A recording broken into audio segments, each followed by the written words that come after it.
자, 업무용 승용차부터 이어서 나가도록 할게요. 업무용 승용차 관련 비용인데 개요를 보시면 법인 업무에 사용하지 않는 차량에 대한 비용은 송금으로 인정되지 않아야겠죠. 그러나 그동안 업무 사용 여부에 대한 확인이 어려웠고요. 일부 사용 시에는 과세 기준이 없어서 현실적으로 전액 비용으로 처리되는 문제가 있었습니다. 2016년부터는 업무용 승용차의 개인적 사용과 고가 차량을 통한 과도한 비용 처리를 방지하기 위해서 그 기준을 마련하게 되었고요. 일단 여러분들 사업을 하게 되면은 고가의 이제 수입 외제차부터 사고 시작하는 경우가 많았어요.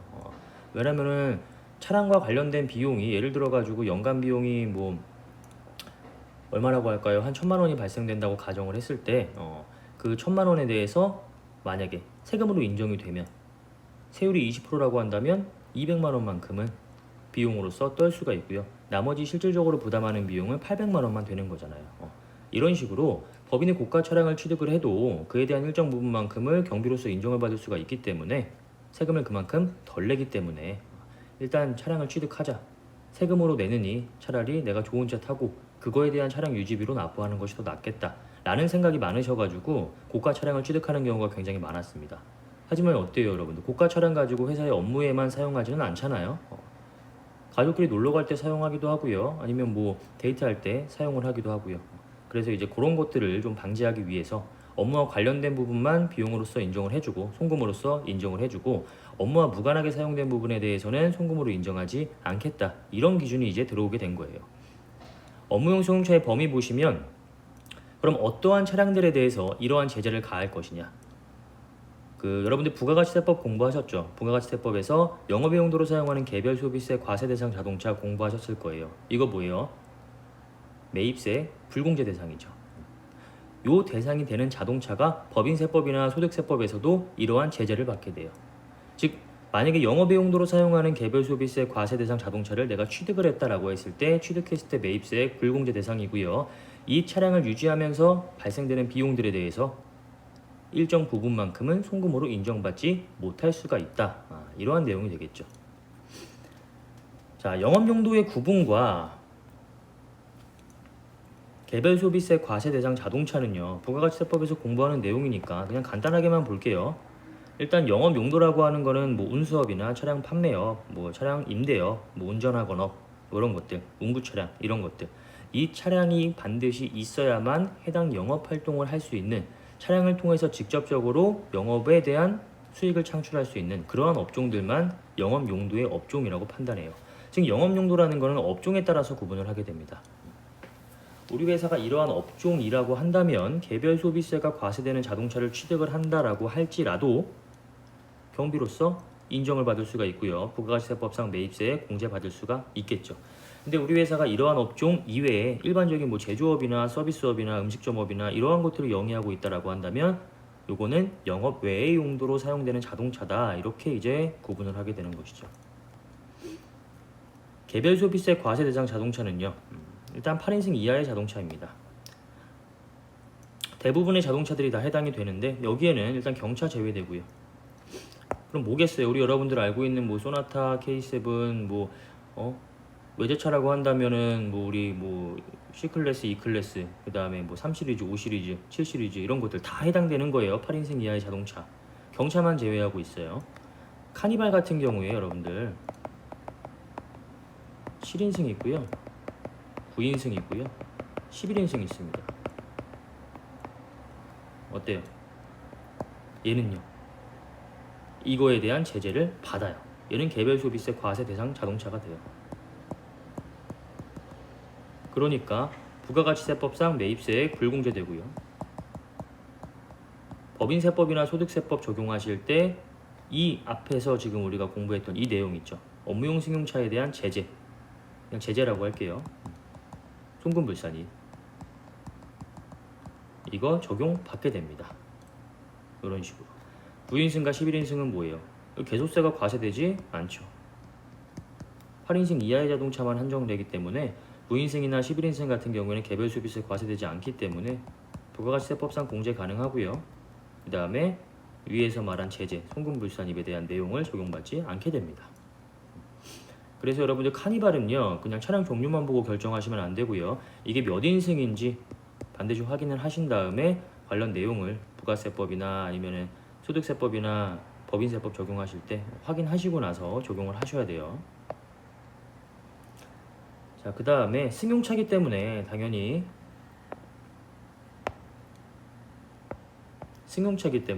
트럭은 개별 소비세가 과세되지 않습니다. 따라서 부가가치세법상의 불공제 적용받지 않아요. 공제 가능합니다. 법인세 소득세법상의 송금불산입 규정 적용받지 않습니다.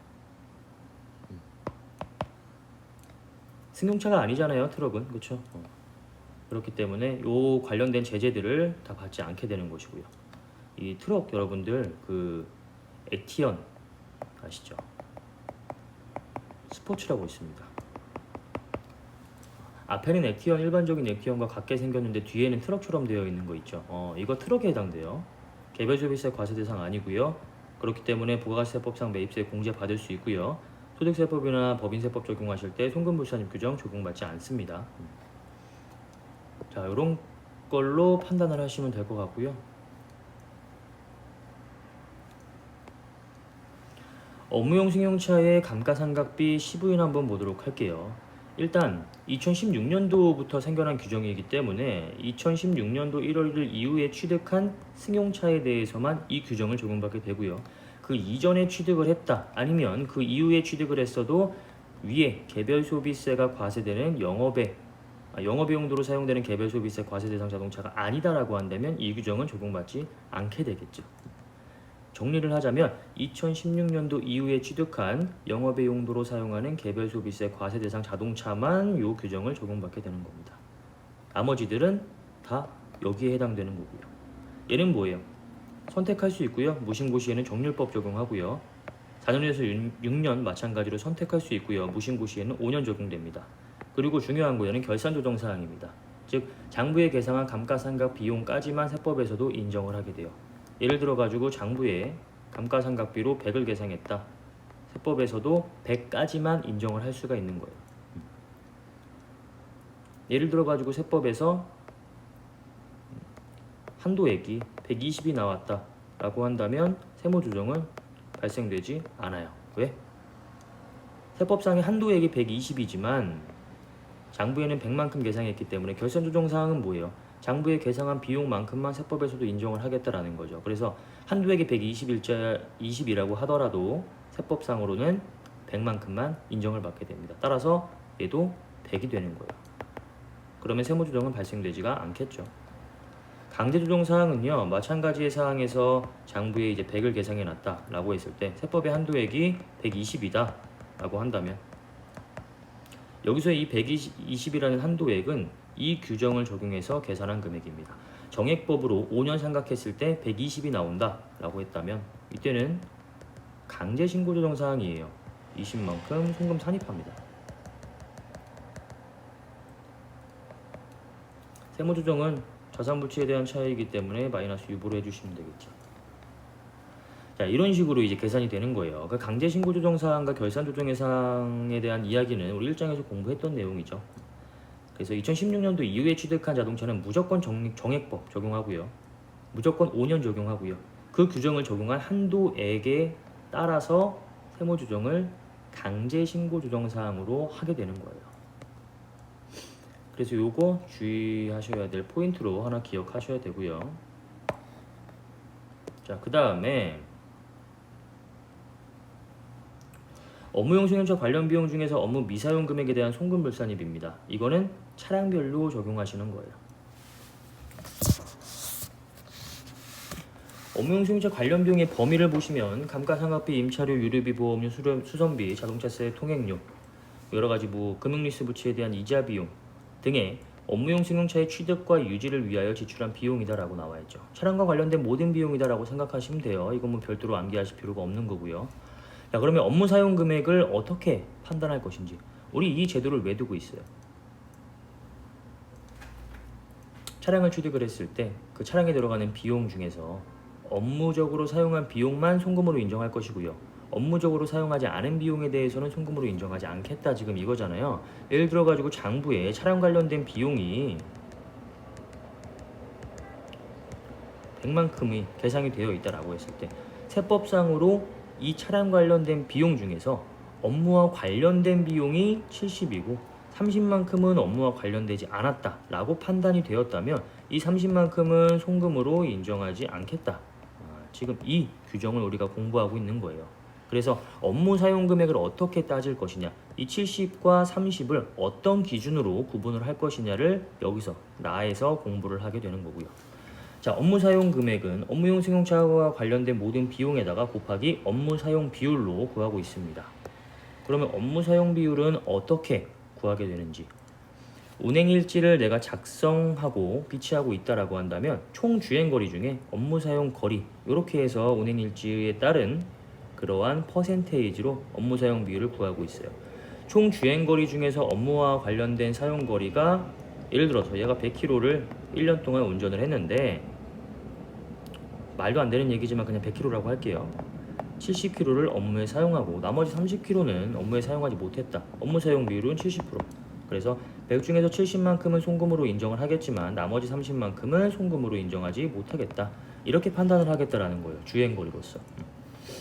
근데 여러분들 이것도 약간 폐해가 있죠. 주행거리를 실제로 이 세무조사를 하시는 조사관분들이 해당 차량의 블랙박스를 보면서 1년 동안 이 차량이 어디를 거쳐갔는지를 다 파악하지 않는 이상 이 운행일지가 진짜인지 가라인지를 알 수가 있을까요?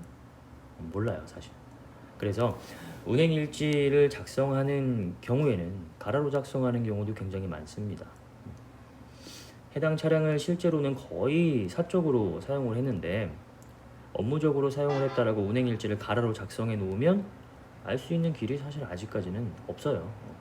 물론 이제 그것도 어떤 그 상식선의 범위 내에서 잘 작성하는 것이 좋겠고, 말도 안 되게 작성을 하게 되면은 문제가 있게 되겠지만 웬만해서는 이 운행일지가 진짜인지 가라인지를 판단하기는 쉽지가 않겠죠. 그래서 어쨌든 운행일지는 작성해 놓는 게 좋습니다. 운행일지를 작성하지 않은 경우에는 그러면 업무 사용 비율을 어떻게 판단하게 되는 것이냐, 여러분들 이거 개정되어 가지고 1000만 원이 아니라 1500만 원으로 늘어났어요. 1000만 원이 아니라 1500만 원이라고 여기다가 1000만 원 아니라 1500만 원입니다. 운행일지를 작성 비치하지 않은 경우에 해당 사업연도의 업무용 승용차의 관련 비용이 1,500만 원 이하다라고 한다면 그거 그냥 100%다 인정해 줍니다. 1년 동안 1,500만 원밖에 안 들어갔는데, 차량별로예요. 1년 동안 차량별로 1,500만 원밖에 안 들어갔는데 이거 인정해 주자라는 내용이에요. 1,500만 원이면 차량 관련된 유지비로서 굉장히 많이 들어간 거 아닌가요? 이 중에서 감가상각비가 800만 원입니다. 감가상각비가 1년 동안 인정되는 비용이 800만 원이기 때문에 800만 원 빼면은 유지비가 700만 원밖에 되지 않는 거예요. 700만 원 나누기 12 하면은 한 달에 한 58만 원 정도? 차량 업무용으로 쓰는데 한 달에 58만 원이면은 뭐 기름값만 해도 한 50만 원 넘게 들어갈 수가 있겠죠. 그래서 한 달에 50만 원, 58만 원 쓰는 거면 그렇게 많이 쓰는 게 아니에요. 그래서 1,500만 원 이하다라고 한다면 요거는 이제 100% 송금으로 인정을 해주고요. 그래서 내가 실제로 이제 1년 동안 쓴 비용이 감가상각비를 포함한 차량 관련 비용이 1,500만 원 이하다라고 한다면 굳이 업무일지를 작성하실 필요가 없어요.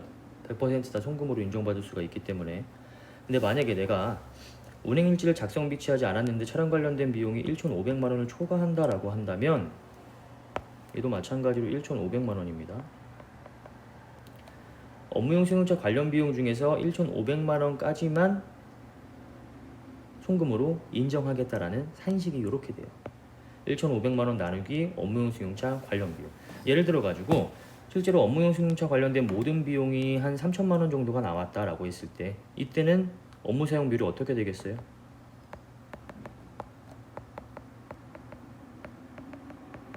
(50%가) 되겠죠. 업무 승용차 관련 비용이 3천만 원인데 운행일지를 작성하지 않았을 경우에 업무 사용 비율은 50%가 됩니다. 이런 식으로 계산을 하시는 거예요.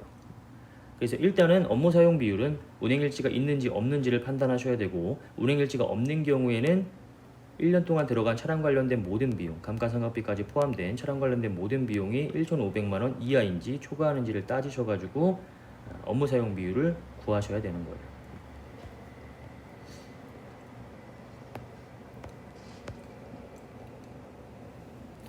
단 요거는 여러분들 보험에 업무 전용 보험에 가입을 한 경우에 이때 이제 이렇게 처리를 하게 되는 거고, 만약에 가입을 하지 않았다, 송금으로 인정받을 수가 없습니다. 지금 우리 법인세 공부하고 있는 거잖아요. 법인세법에서 그 법인의 명의로 차량을 취득하면 임직원 전용보험에 가입을 하게 되어 있어요.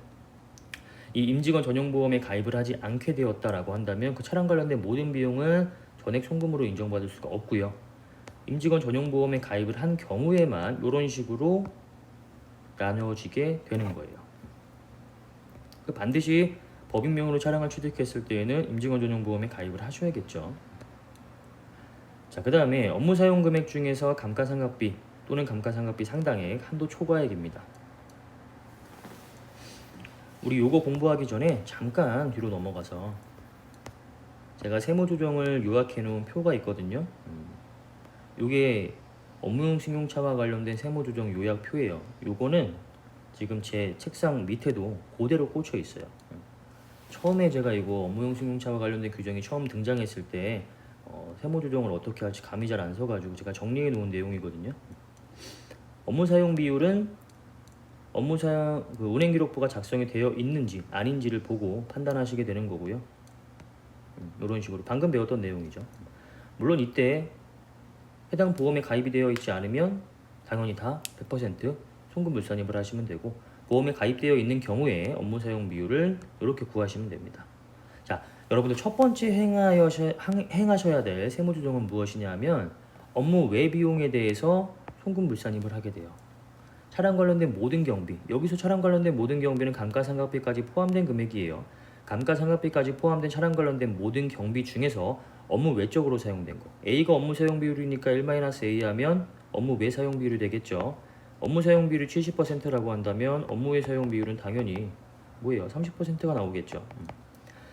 감가상각비까지 포함한 차량 관련된 모든 경비 중에서 30%는 업무 외적으로 사용되었기 때문에 이만큼은 대표이사가 만약에 이제 이 차량을 운행을 한다라고 한다면 대표이사가 개인적으로 쓴 것이다. 즉 회사가 대표이사한테 그만큼의 급여를 더 준 것이다. 이렇게 판단해서 대표이사의 인정상여를 구성하게 돼요. 그럼 그만큼 대표이사의 소득세가 더 나오게 되겠죠. 일단 이거예요, 여러분들. 차량 관련된 모든 비용, 감가상각비까지 포함한 차량 관련된 모든 비용 중에서 업무 외적으로 사용된 금액은 송금물산입, 상여 등으로 처분을 하게 됩니다. 그 다음에 두 번째로 하시게 되는 게 감가상각비와 관련된 내용이에요. 그 다음에 감가상각비에 대한 세무조정을 하게 돼요. 어떻게 하시는 거냐 하면 감가상각비 곱하기 A, 뭐예요? 감가상각비 중에 업무와 관련된 부분에 대해서 800만 원까지 송금으로 인정을 해주겠다 라는 내용입니다. 이걸 굳이 여러분들 그림으로 그리자면 이게 차량 관련된 모든 비용이고요. 여기가 이제 감가상각비라고 해볼게요. 여기가 그 외 비용. 이게 차량 관련된 모든 비용입니다. 만약에 내가 업무적으로 사용한 게 70%다라고 한다면 이게 이제 업무적으로 사용된 것이고요.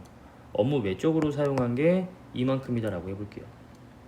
그러면 이만큼에 대해서는 송금물산이 상여로 처분을 하겠다라는 거예요. 그리고 그 중에서 감가상각비 중에서 업무와 관련된 비용으로 인정받은 금액 있죠. 이 금액은 800만 원 한도로 송금을 인정하겠다. 지금 이 내용입니다. 그림으로 보니까 조금 이해가 가시나요? 이게 우리가 1번에서 했던 세무조정이고 1번에서 했던 세무조정, 업무 외 비용에 대한 세무조정, 송금물산입 상여. 두 번째 행하셔야 되는 게 그럼 차량 관련되어서 업무적으로 사용되었다라고 인정받은 금액 파란색, 이 중에서 감가상각비는 800만 원까지만, 1년에 800만 원까지만 송금으로써 인정을 하겠다, 이런 내용이에요. 그게 2번이에요. 아시겠죠? 요 내용. 감가상각비에 대한 세무조정 요 내용 색깔을 한번 맞춰 볼게요. 헷갈리실까봐 이렇게 하면 색깔이 좀 맞겠죠.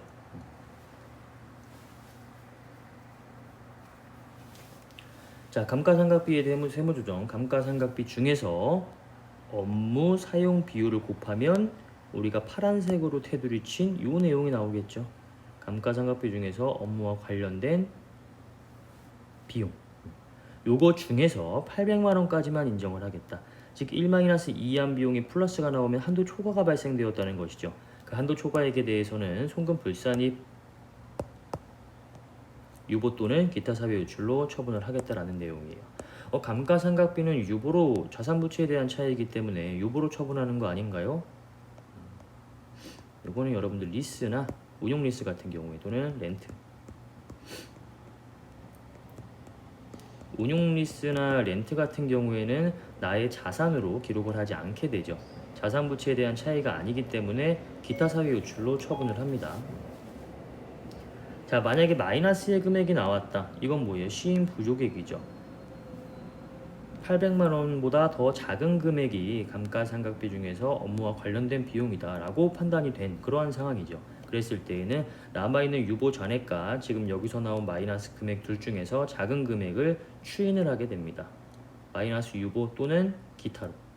마찬가지로 리스나 렌트의 경우에는 자산부채에 대한 차이가 아니니까 기타로서 처분을 하게 됩니다.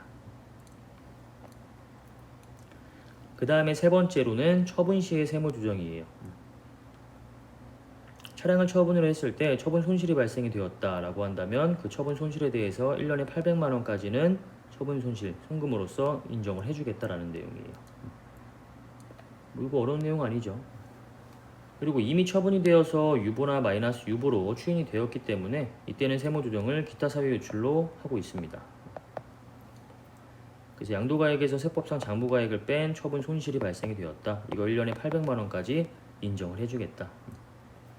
처분한 다음 연도부터 800만 원의 한도 내에서 10년간 송금 산입 기타를 하게 됩니다.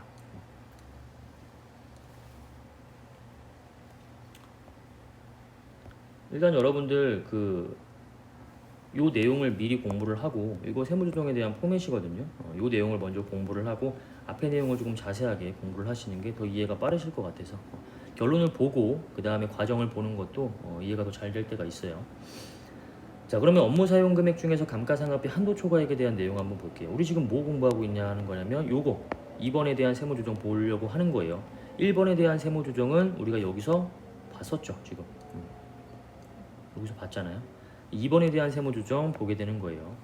한도 초과에 다음의 금액, 감가상각비 중에서 업무 사용 비율이 각각 800만 원을 초과하는 금액은 송금에 산입하지 않는다.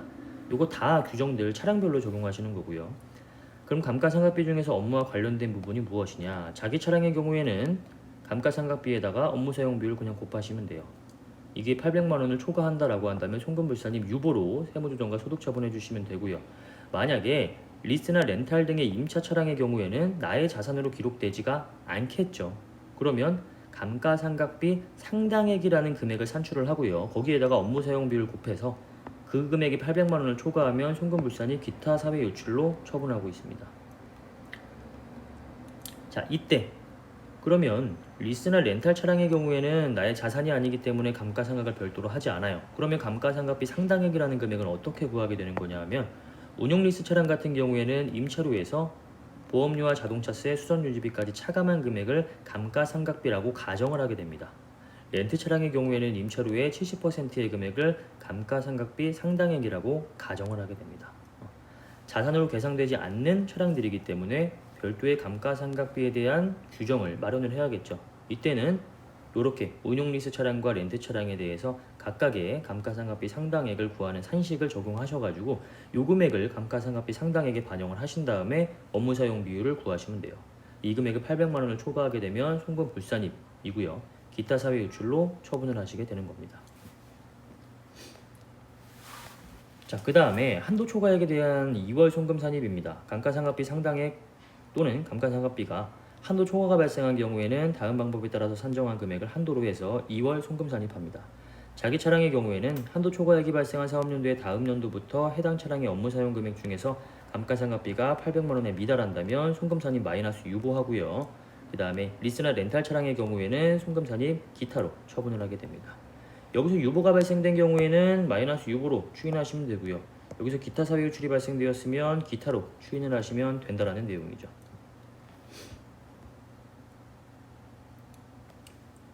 그러니까 여러분들 이 말 무슨 말이냐면 요거예요. 예를 들어서 1기에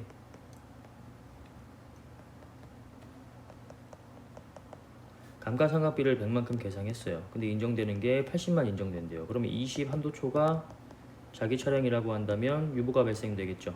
송금불산입 유보. 자, 이게 쭉 이어져 가지고 5기까지 갔다라고 해볼게요. 5기도 마찬가지로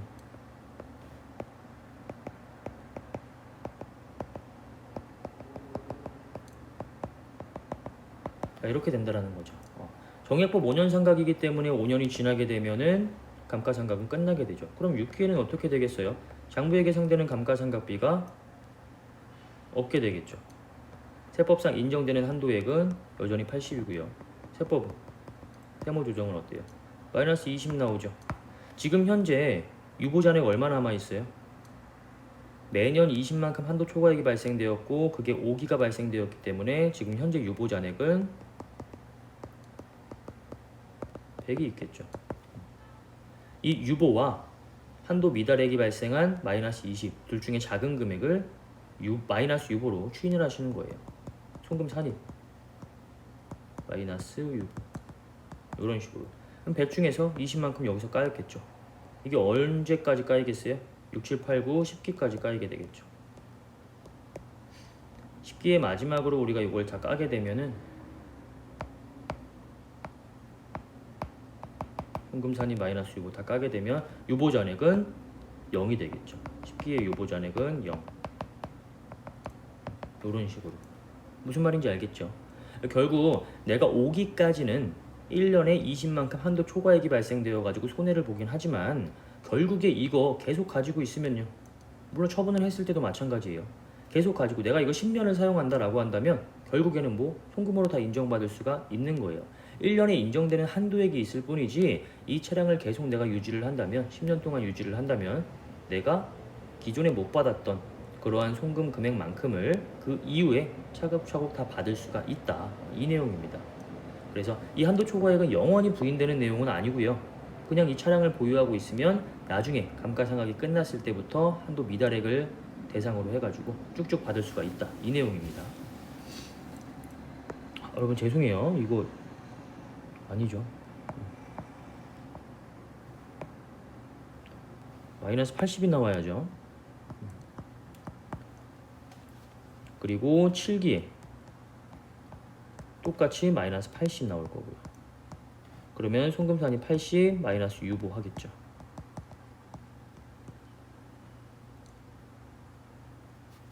우리가 지금 유보잔액이 100만큼인데 여기서 80 가가지고 20 남았죠. 그러면 여기도 이 80과 20 중에서 작은 금액인 20만큼만 마이너스 유보로 해주시면 되겠죠. 지금 내가 7년을 갖고 있으면 이 해당 차량에 대한 차량 관련된 감가상각비를 모두 다 송금으로써 인정을 받게 되는 결과가 나오게 되는 거겠죠. 자, 이런 식으로 판단하시는 겁니다.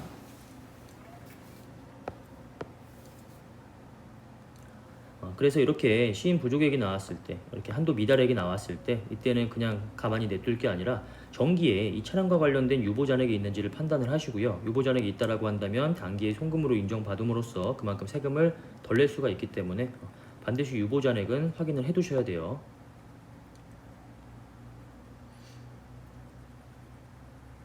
결국 이거를 통해서 우리가 느낄 수 있는 건 이거는 그만큼 강력한 제재가 아니다라는 거를 좀 느낄 수가 있겠죠.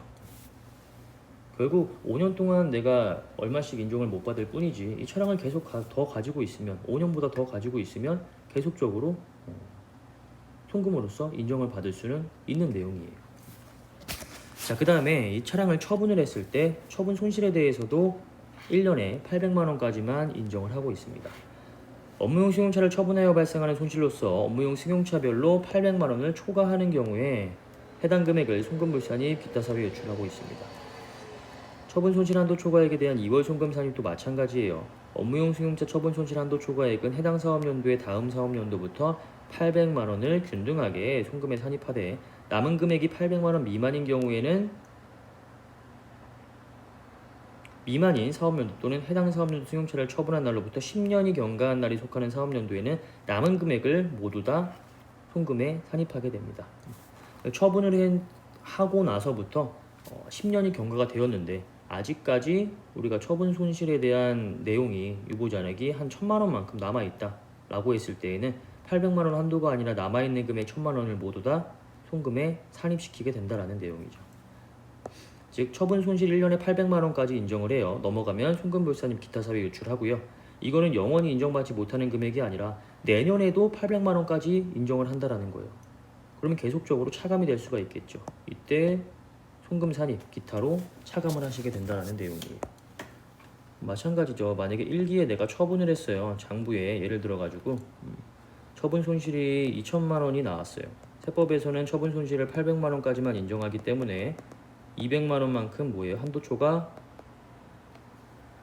유보가 아니죠. 차량이 없어졌으니까 더 이상 자산 부채의 차이가 아니기 때문에 기타 사회 유출로 처분을 하겠죠.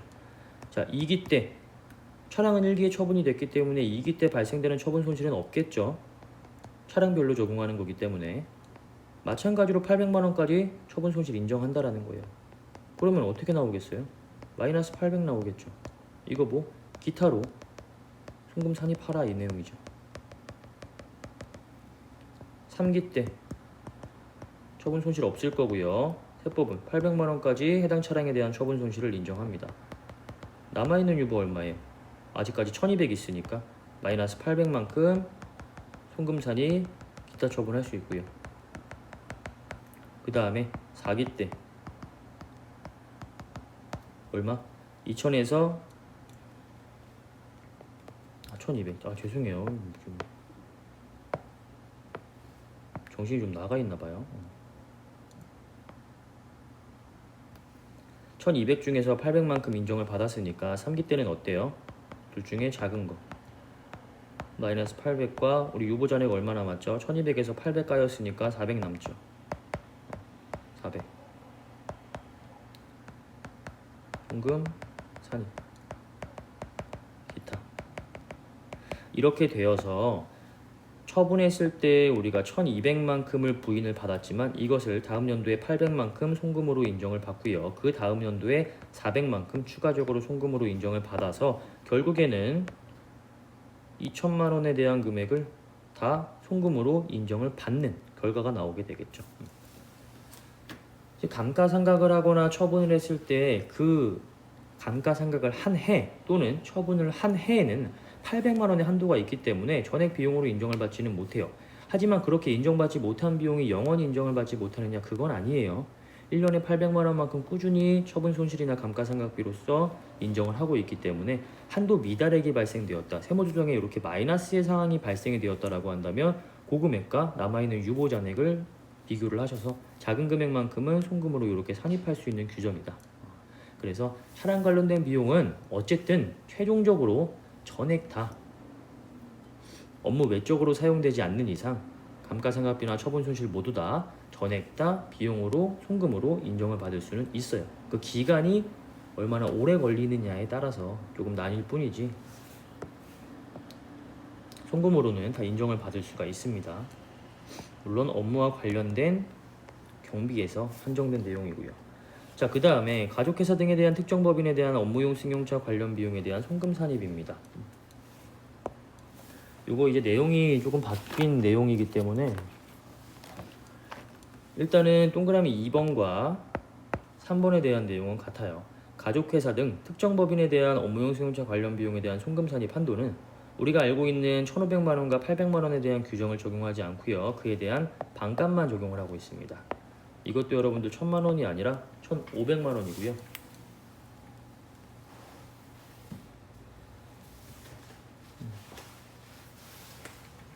이것도 마찬가지로 이제 여기 500만 원이 아니라 750만 원이겠죠.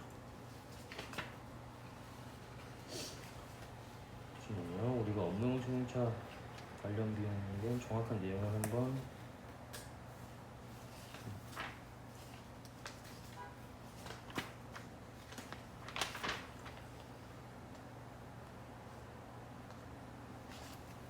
얘는 그냥 500만 원이네요. 이 500만 원이 맞아요. 1,500만 원에 대한 기준은 뭐였어요, 우리?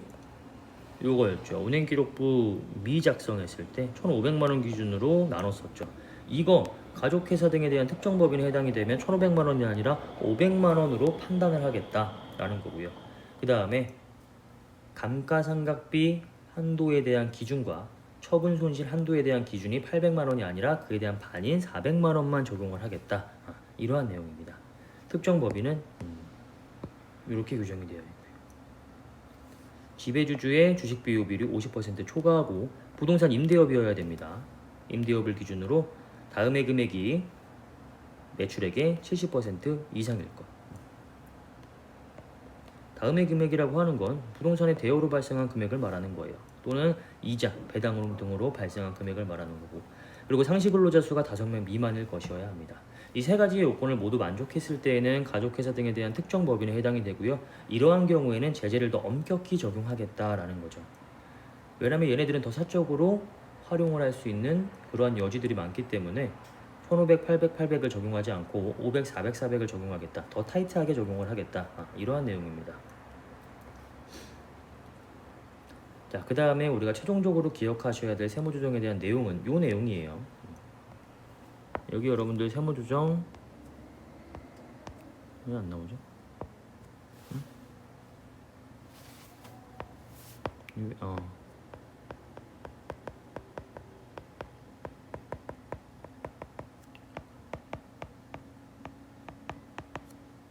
업무용 승용차 나오면 계산 문제 나오게 되면 이 순서대로 적용하시면 돼요.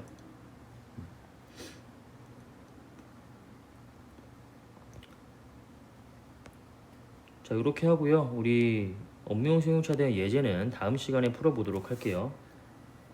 이거 미리 풀고 싶으신 분들은 이거 한번 적용하셔가지고 한번 풀어보세요. 자, 그래서 이번 법인세 강의는 여기까지 하도록 하고요. 다음 시간에 업무용 승용차 예제 한번 풀어본 다음에 다음 진도 나가는 걸로